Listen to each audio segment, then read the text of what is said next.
Yeah,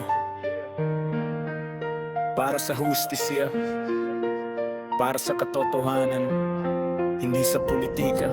Sa papel nagsimula, reklamo inihain. May ebidensya ba yun ang dapat tingnan natin? Pero bakit ngayon parang iba ang eksena? Hindi na evaluation, parang may hinahabol na. Dapat malinaw kung sapat o hindi. Kung kulang ang laman na di ibasura agad yan dali. Pero teka, bakit may dagdag na kwento? Parang may hinahanap na bagong argumento. Tanong lang naman, sana'y sagutin. Proseso ba to? May ibang layunin? Kung patas ang batas para sa bawat isa, bakit iba ang timpla pagdating sa iba? Hindi trial sa kamara. Bakit parang hinahatulan na? Hindi trabaho gumawa ng ebidensya.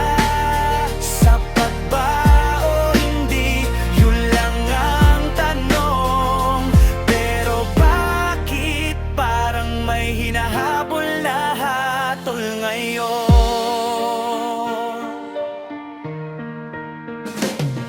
May testigo, may supwena, parang korte ang galawan. Pero hindi ba senado ang may tunay na hatulan? Bakit parang nauna ang husga sa mata ng tao? Proseso pa lang pero parang tapos na ang laban mo. Hindi dapat dinadagdagan ng kulang, hindi hinahanap ang wala para lang may laban. Kung may basehan, di sige ituloy. Pero kung wala, bakit pilit na binubuo? Hustisya dapat pantay, hindi namimili. Hindi depende kung sino ang katabi. Kung batas ang hawak, sundin ng tama. Hindi yung kung sino lang ang target, yun ang ititin nyo.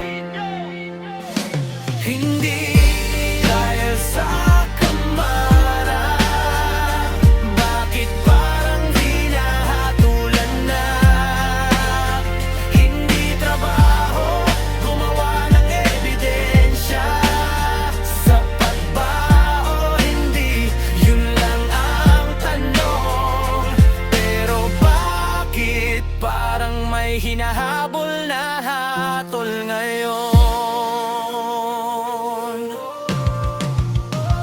Hindi trial sa kamara. Bakit parang hinahatulan na? Hindi trabaho gumawa ng ebidensya. Sapat ba o hindi? Yun lang ang tanong. Pero bakit parang may hinahabol na hatol ngayon? Kung patas ka, ipakita mo. Kung hustisya to, panindigan mo. Dahil ang batas, hindi dapat pinaglalaruan.